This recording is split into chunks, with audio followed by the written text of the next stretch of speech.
Qué placer escuchar esta canción y la música de la banda The Who. Pues hemos comentado de muchas posiciones de abierto activismo de ese cantante, compositor, actor, productor y alma de esta canción y de tantas de la banda The Who. Me refiero al señor Roger Daltrey. Lo saludamos a esta hora porque dentro de sus causas y preocupaciones está la relación cáncer en adolescentes y coronavirus. ¿Qué es lo que le preocupa de ese tema? Y mil gracias por estar con nosotros en la W. Mr. Roger Daltrey, thank you so much for joining us at W Radio this morning. I'm sorry? It's a pleasure to be here. Oh, pleasure is ours. So the first question I want to ask you, it's in reference to this activism you've been doing, in reference to young teenage persons having to deal with cancer, especially in these times of coronavirus. Specifically, what is it that worries you about this specific group of people? Any adolescent or teenager and young adult with cancer at any time without the coronavirus, it's a very, very, very dangerous disease for that age group because the cancers they get are very rare. They're also incredibly aggressive, and this virus thing has locked them down in a way that maybe a lot of people aren't going to hospital and maybe not getting diagnosed early enough, which will lead to a lot of problems later on. And I've been working with this now for 30 years, trying to get the hospital system in the world to recognize that teenagers and young adults today are very, very different than they were 60 years ago. And if it's okay for children's hospitals to have nurseries and teddy bears and all those kinds of things, it's about time we had age-specific stuff for relaxation for adolescents and young adults, especially those with cancer, because in the old system they were waking up next to 2-year-olds if they were under 18, and maybe next to a geriatric if they were over 20. And that's just not good enough. They're a very different psychological, social group, and they need that to be cared for. Mental health is everything, especially when you have cancer. And teenagers with cancer are locked down for probably a minimum of 6 months of their lives, at a time of their life where they're just about ready to fly the nest and do all the things that they can't wait to do. Acompáñenos en el canal de YouTube @Julio Sánchez Cristo Oficial. Bueno, él dice que para cualquier adolescente con cáncer esa situación es bastante difícil. Una persona con cáncer tiene bastantes riesgos, es muy peligroso, y ahora con este virus está haciendo las cosas mucho más complicadas porque muchos adolescentes, muchas personas no van a los hospitales a que sean diagnosticados a tiempo, y esto puede ser muy peligroso para una persona con cáncer. Entonces dice que él lleva 30 años trabajando para que los sistemas de los hospitales reconozcan qué hacer con los adolescentes o aprendan qué hacer con los adolescentes, porque los adolescentes son muy diferentes a los de hace 60 años y hay que aprender pues que ahora mismo tienen unas necesidades distintas a los niños y los adultos mayores. A él ayuda precisamente a través de una organización benéfica que es Teen Cancer America, ya que pues no hay conciertos y ese es el medio de ingreso. Ellos de pronto considerarían otras opciones para obtener este dinero para estos fondos, de pronto hacer conciertos por streaming como se está haciendo en estos momentos. Mr. Daltrey, you work with a foundation in the United States, if I'm not mistaken, Think Cancer America, and usually you guys are getting your funds from concerts you have. Have you been thinking about other options to get this funding now that there's no concerts? This is one of our problems. Teen Cancer America came out of something that we started in England 30 years ago, which was a charity called the Teenage Cancer Trust. And we build hospital wards for teenagers and adolescent young adults in hospitals just for cancer, so that they can be together with their own age group. In America, we've been going 7 years. We are in the biggest hospitals in America, with 32 hospitals in 7 years, mostly funded by the WHO, but we have got quite a few very wealthy people that support us too.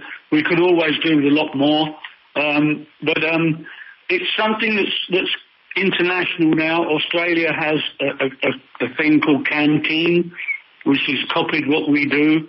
And someone down in Brazil, an oncologist, a WHO fan, who's watching what we're doing with this, has recognised the issue down there, and he started Teen Cancer Brazil in São Paulo.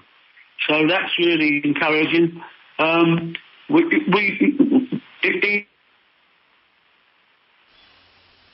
For any charity at the moment, because everything is so up in the air. But the main thing is that not to disappear. As long as we can be still on the ground at the end of this, because it will end. It won't go on forever.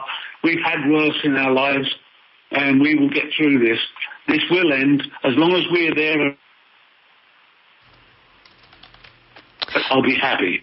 Bueno, nos dice que ahora mismo ellos están trabajando desde hace 30 años con estas organizaciones, con Teen Cancer America, que es aliado de la organización que ellos tienen en Inglaterra, que se llama Teen Cancer Trust. Están trabajando con alrededor de adolescentes de 14 años para que puedan permanecer en hospitales con personas de su misma edad y tratar ese cáncer en un hospital con personas de la misma edad. Dice que tienen grandes hospitales en Estados Unidos trabajando con ellos. Son 32 hospitales en los Estados Unidos. Ellos obtienen sus recursos de la OMS y hay gente con mucho dinero que también los apoya, pero dice que siempre se puede hacer más y pues le estimula mucho ver cómo en otros países, en Australia por ejemplo, una organización que se llama Canteen están haciendo lo mismo que él, y en Brasil también Teen Cancer Sao Paulo que está haciendo lo mismo que él, pero él dice que esto coronavirus se va a ir, no va a ser para toda la vida y van a poder volver a la rutina normal.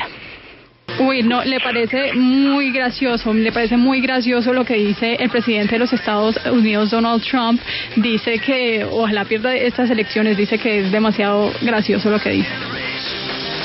Mire, Grace, el señor Daltrey tiene más de 70 años y yo quiero preguntarle precisamente a propósito de esta pandemia y de lo estricto que han sido en Colombia a la hora de regular que las personas mayores de 70 años salgan. Y yo le quiero preguntar si él siente que personas como él, mayores de 70, tienen la opción y tienen, pues, de poder elegir cuándo salen de su casa en medio de esta pandemia.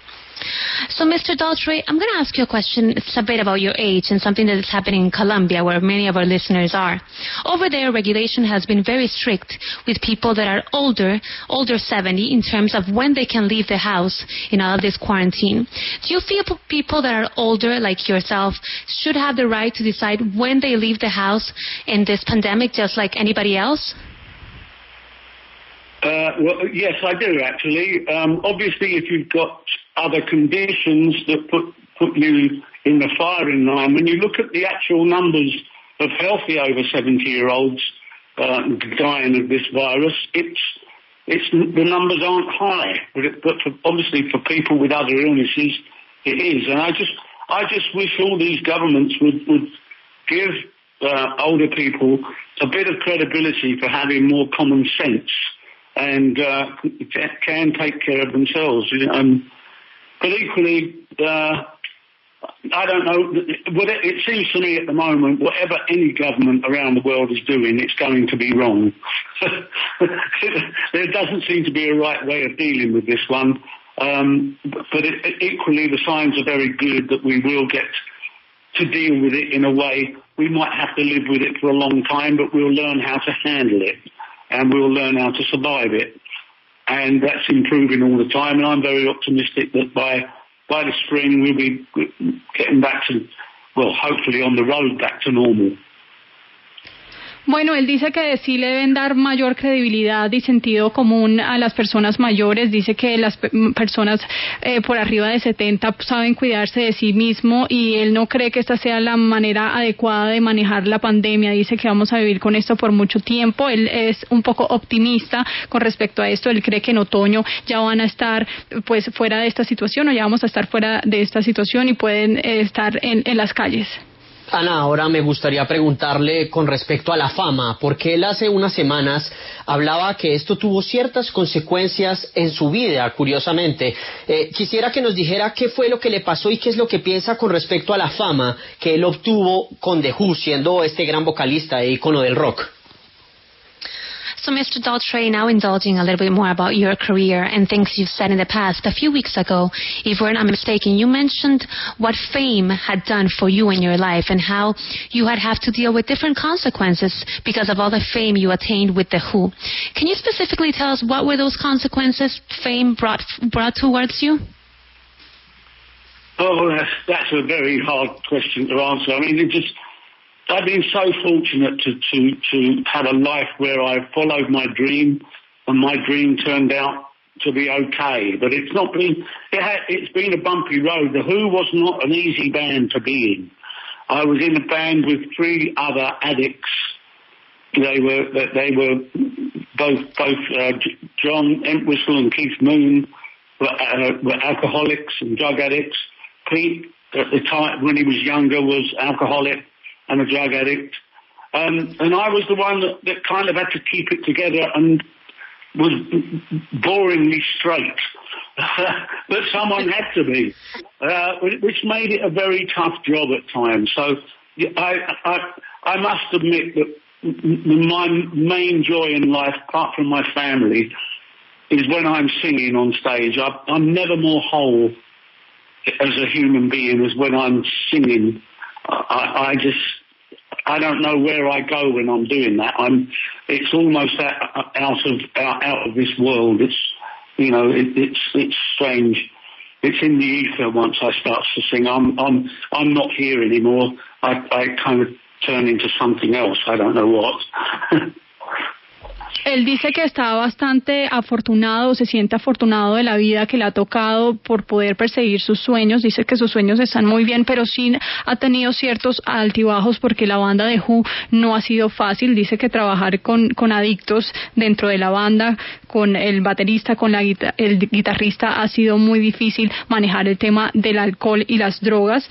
Y pues dice que para él definitivamente estar en la tarima es un completo gozo. Él lo disfruta muchísimo, no sabe a dónde se vea. Es algo bastante extraño porque dice que no está en este mundo, pero dice que pues su faceta artística le da mucha alegría a pesar de esos altibajos que tuvo con sus compañeros de The Who y esa adicción al alcohol y las drogas.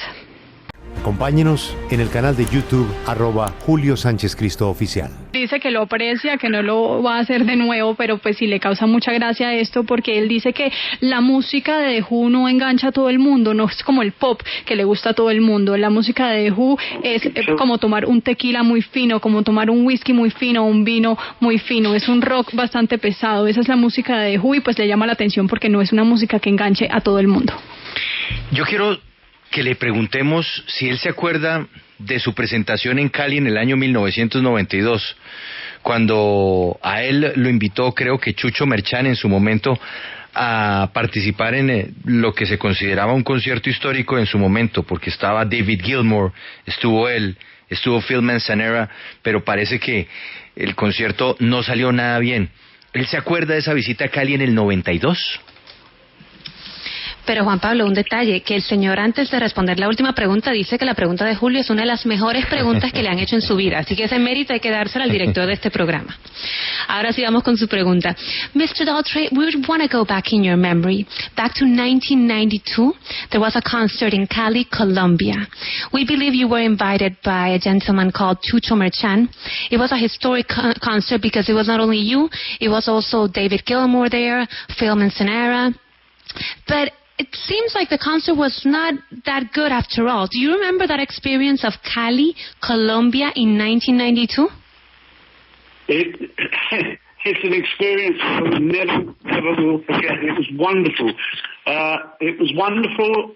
It was also kind of strange because we were told that we were going on a charity mission for the United Nations.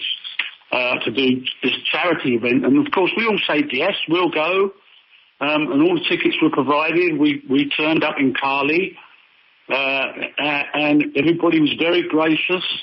People of Colombia are wonderful. We played the show in Cali and there was hardly anybody there. It was kind of very weird. We thought, well, this is strange. But we played and it seemed to go down very well, but very few people there. And the other show we were supposed to do was going to be in Bogota. Unfortunately for us, we had a day off after the show in Cali, and on the day off, Guns N' Roses were playing Bogota, and they had a riot. And the government banned all rock shows because of that riot. So we weren't allowed to play Bogota, but we still had to kind of go there to get home and stay over because our tickets, our airplane tickets, weren't for 2 days' time. And we were stuck, so we never ever got to play Bogota. I would have loved to have done it. It was the most mysterious. I still don't know exactly what we were doing there. All we wanted to do was play music, but there was no one there. Bueno, dice que fue muy extraño y es una experiencia que nunca va a olvidar. Fue maravilloso y fue raro porque le dijeron que iban como una misión de caridad con las Naciones Unidas y bueno, ellos por supuesto aceptaron, les dieron los tiquetes, llegaron a Cali, todo el mundo fue muy amable, los trataron muy bien la gente de Colombia, pero cuando llegaron al show no había nadie, había muy poquita gente y eso pues le llamó mucho la atención. Y el otro show que tenían era en Bogotá. Y desafortunadamente tuvieron un día libre después de ese show en Cali y tocó Guns N' Roses y hubo disturbios en ese concierto y no pudieron tocar porque prohibieron los conciertos de rock, pero le hubiese gustado mucho tocar en Bogotá. Desafortunadamente pues lo cancelaron. Dice que es algo bastante extraño todo lo que sucedió en ese viaje, no sabe exactamente qué estaban haciendo acá. Un hombre que ha sido responsable de la historia del rock and roll. Él lo ha sido. Estamos hablando con una absoluta leyenda, un transformador, un genio, un hombre que tiene todo ese peso en su espalda, en su historia. ¿Piensa que el pasado fue mejor, que el presente es lo mejor o que inclusive podría haber futuro mejor? Mr. Daltrey, you've been a man responsible for quite a bit of history in the rock and roll world. It's not hard to say you're a legend, you're a genius. You have a lot in your back. But a person like you that's lived so much and has accomplished so much, do you feel the best was in the past, that the best is in the present, or that there's still a lot more wonderful things that are coming in the future that could actually be better than the past or the present? There is only now. There really is only now. I've had a life. It's been a miraculous journey. It really has, and that has been wonderful. But I'm full of optimism for the future. I think we know that we didn't get everything right. The 60s generation didn't get everything right. Maybe we'll start fixing things a bit better now. But I'm optimistic for the future. I really am. We do have to keep telling ourselves that never before has the world, so many people in the world, all over the world, been as well off. There's still too many poor people. I agree with that. But never before in history have people been as well off as they are today, generally. But that's not to say we can't do a lot better, and we will. So I'm positive for the future. Él es bastante optimista sobre el futuro, pero quiere recalcar que solo existe el ahora. Dice que en su vida ha tenido un camino increíble, pero dice, bueno, en los años 60 no se pudo obtener todo bien, en la generación de los 60, ahora está todo un poco mejor. Él es muy optimista sobre lo que viene, dice que obviamente hay mucha pobreza ahora mismo en el mundo, pero dice que no ha habido antes tanta gente en una situación bien o cómoda como ahora, pero dice que por supuesto se puede hacer mucho mejor para el futuro. Él es optimista sobre el futuro. Yo quiero que nos hable de un momento que creo que debió haber sido difícil para la banda, el fallecimiento de Keith Moon. ¿Cómo fue para él ese instante en la década del 70? So, Mr. Daltrey, we want to speak about a moment that we kind of believe it was probably a very hard moment for the band, for The Who, and it was the passing of Keith Moon. How was this for the band, and how hard was this for you specifically? Well, Keith dying was incredibly difficult. Not only did we lose our clown, he was the guy who would make us laugh all day long. There was something about the way Keith Moon drummed, his rhythm patterns. It sounded chaotic, but it actually wasn't. And it was the perfect. He played perfect rhythms for the Who. Okay, some people think it was sloppy. I don't think it was. It had an energy about it that drove our music forward. And all I can say is, when Keith died, it hit us it was like being hit by a train. It was tough. Es un momento absolutamente difícil para él. Dice que perdieron a un payaso porque los hacía reír todo el día, pero también a un virtuoso en la batería. Era caótica la manera como tocaba, pero también tocaba para él de una manera maravillosa. Él no piensa que era caótica en absoluto. Dice que tenía mucha energía al momento de tocar y él asimila este momento como cuando alguien lo atropella un tren. Fue absolutamente difícil. Volvamos a now, al ahora, Ana. Hoy, la reina y el duque, la reina Isabel y el duque Philip, están confinados porque ellos no tienen 70 años. Él tiene 99, ya tienen 94. Entre los dos suman casi 2 siglos y están confinados. Y ella sigue montando a caballo y él sigue chupando whisky. Él no se pregunta a veces de qué están hechos Isabel y Philip. Mr. Daltrey, back to the now, that today, as you were mentioning, that you like to live by. Let's speak about Queen Elizabeth and the Duke Philip. They are both confined. He's 99 and she is 94. She's still riding a horse and he's still drinking whiskey. Don't you ask yourself sometimes, what are this Queen Elizabeth and Duke Philip made of? Because they are almost, together like 200 years and they're still living their lives as usual. What a life. I've met the Queen quite a few times, and she is really, truly wonderful. She is a remarkable woman. There is no doubt about it. Her stamina and her love of life and her wisdom is extraordinary. And, when you think back that he was a spaceship, it couldn't have been easy, in the life he's had. And look at him. It's remarkable, and good luck to them. We're very lucky to have them. Bueno, él se siente afortunado de tenerlos. Dice que pues es una gran vida la que ellos han vivido. La ha conocido a la reina en un par de ocasiones. Dice que es maravillosa, que es una mujer sobresaliente, llena de sabiduría y el todo un patriota. Así que se siente muy afortunados de tenerlos. Yo quisiera volver a la música y preguntar una cosa en particular, porque ellos fueron conocidos cuando iniciaron y durante toda su carrera por destruir los instrumentos en el escenario después de cada presentación o durante la misma. Yo quisiera saber de dónde surgió esta idea de empezar a destruir los amplificadores, la guitarra, la batería. ¿De dónde salió esto?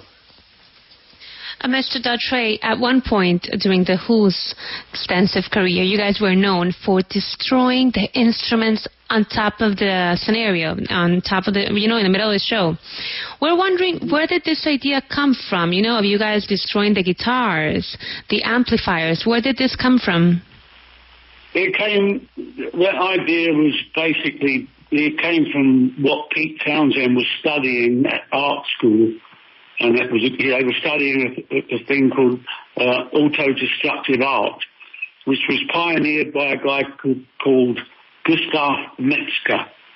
And Pete happened to hit his guitar neck on the ceiling of we were playing a club, and he hit his guitar neck on the ceiling, and it broke it. And because he'd been learning about Gustav Metzger all day, he became auto-destructive and destroyed the guitar on the spot. The crowd went absolutely crazy, and we thought, well, that's a way of getting noticed. Little did we know how expensive it was. But I'm glad we don't do it now. Bueno, no lo siguen haciendo bastante costoso, pero les pareció una manera bastante llamativa de llamar la atención de las personas. Digamos que esta idea vino cuando estaban en el colegio de arte de Gustav Meska. Ellos tocaban en un club y digamos que esta guitarra tocó el techo y se quebró, y de allí salió la idea. Dice que era una idea bastante loca, pero una manera de llamar la atención que pues los inspiró y ya no lo hacen más. A finales de la década del 60 hubo una idea de los Rolling Stones que se llamó The Rolling Stones Rock and Roll Circus, un mega evento musical en donde estaban, aparte de The Stones, The Who, Taj Mahal, Jethro Tull, entre otros. Y ese video o esa grabación nunca se publicó sino hasta muchos años después, porque dicen que los Stones se rehusaron porque The Who los había superado. ¿Eso es verdad? So we're going to speak about a certain rumor. We want to know if it's true or not. By the end of the 60s, the Rolling Stones started this thing called the Rolling Stones Rock and Roll Circle. And there was many people, there were different musicians invited. The Who was invited. Taj Mahal was invited. But the recording of that session was never released until many years after. And they say that the reason was because the Rolling Stones didn't like that they were that the Who did better than them. That the Who did better than them and they didn't like that. Is that true? I really don't know. I don't know. I think the Stones are great. So they did have a particularly difficult time. That was a time when Brian Jones was very much worse to wear from heavy drug addiction, and he was virtually falling off the stage. But they still played great. I mean, they're the Stones. Mick Jagger's, in my opinion, still the finest frontman, rock and roll singer there is. But they are a rock and roll band. They're not a rock band. Bueno, nos dice que realmente no lo sabe, no está muy enterado de eso, pero le parece que ellos tocan muy bien. Mick Jagger le parece que es un gran exponente del rock and roll. No es un rock como el de ellos pesado, pero es un gran exponente del rock and roll. Dice que han pasado ellos también por una situación bastante difícil por la drogadicción y todo eso, pero pues le parece que toca muy bien y lo hacen muy bien en el escenario. Ana, yo ya le conté de mi adicción. Ahora yo quisiera saber cuál es la de él musicalmente. ¿Qué hay en su Walkman, en su iPod, en su selección de Spotify? Yo no sé qué tenga él en su cassette del carro. ¿Qué oye él? ¿Qué música oye Roger Daltrey? Acompáñenos en el canal de YouTube @Julio Sánchez Cristo Oficial. So Mr. Roger Daltrey, the director of our show already told you he was addicted to your music. We got that covered. But now he wants to know, what are you addicted to in terms of music? What do you have in your iPad, in your cassette, in your Spotify, whichever way you use to listen to music? What type of music? What music do you have? I listen to all kinds of music. I mean, I really do just like it all. I just love music. I love the drill stuff they're doing now. The young people are doing. I love, the rap, the hip hop, all of it. I just find really, really interesting. I still love really good rock music. I've never been that keen on heavy metal, but I can see its attraction to particularly young men. And I love classical music. And I think that's why I'm so fond of Pete Townshend's writing as a writer. He writes in a classical form. When you listen to the voicings of the chords that he uses, it's really clever stuff. And it stands. Bueno, Sound as fresh today as they did when they released. Dice que escucha todo tipo de música, le gusta absolutamente todo, ama la música en general, lo que hacen los jóvenes ahora del rap, el hip hop, le parece muy interesante, le gusta mucho el rock, no le gusta mucho el heavy metal, pero entiende por qué a los jóvenes les gustan y se sienten atraídos a esa música, le gusta mucho la música clásica y por eso le gusta la forma en que Pete Townshead hace la música en el grupo, cree que es un gran ingenioso. La canción My Generation ya sonó hace un momento. tiene 55 años esa canción. Y ahí está el tartamudeo que le costó que esa canción fuera vetada en la BBC porque pensaban que se estaba burlando de los tartamudos. ¿Al cuánto tiempo de ese veto la BBC puso finalmente al aire My Generation? Mr. Daltrey, My Generation, the song we just playing a few minutes ago, it's 55 years old now? And at some point, BBC banned this song because of the stuttering, because they thought that this was just a way of bullying people that had a stutter. At what point did they retract themselves and said, you know what, we're sorry, this wasn't supposed to be like this? I think once it got to be number 2 in the hit parade, they couldn't ignore it. And to be honest with you, one of the biggest favours you could ever have, being a young rock band in those days, in the 60s, was to have the BBC ban you. That was the best thing that ever could happen to a rock and roll group, to be banned by the BBC. You're guaranteed to be successful for the rest of your life. Dice que eso es lo mejor que le pudo haber pasado a una banda en los 60, que la BBC los haya vetado, porque eso garantiza el éxito. Dice que ellos no pudieron ignorarlo simplemente y por eso tuvieron que ponerlo nuevamente, porque les ha ido muy bien. Estaban de número 2 en ese momento. Al maestro Roger Daltrey se le dan unas licencias únicas. Esto se llamó Lipsomania, con otro genial pianista, Rick Wakeman. ¿Cómo salió ese ejercicio musical, Ana? Mr. Daltrey, you get many licenses, and this song is Lipsomania, and you did it with pianist Rick Wakeman. How was this experiment? How did it came to be, and how do you feel it ended up working out? I can't answer that. Well, that's a break up on me, and I'm trying to answer here, and I have another interview for you very shortly. So I couldn't really hear that question. So I'm sorry. You want me to repeat it? I'm sorry, I couldn't hear you. Yeah, well, we're having problems here. The line's breaking up. Oh, I apologize. Let me go ahead and try again, okay? We were listening to this song. I have another interview booked in another 3 minutes, so I'm going to have to... We apologize for taking so much of your time. Thank you so much for being with us, and thank you for your music and for making so much people happy with it. Hey, Columbia, I hope the Who do get to play there one day and you see the full force of our music, because I really enjoyed it last time I went there. I wish it had been a bit longer, and I wish the Who had been with me, but hopefully we'll get there one day. And all the best to you. It's a beautiful country, beautiful people. Good luck to you. Thank you so much. Thank you very much, Mr. Daltrey. Has been an honor and a pleasure. Have you a good afternoon in London. Right. Bye. No, Julio, le tocó despedirse porque ya tiene otra entrevista.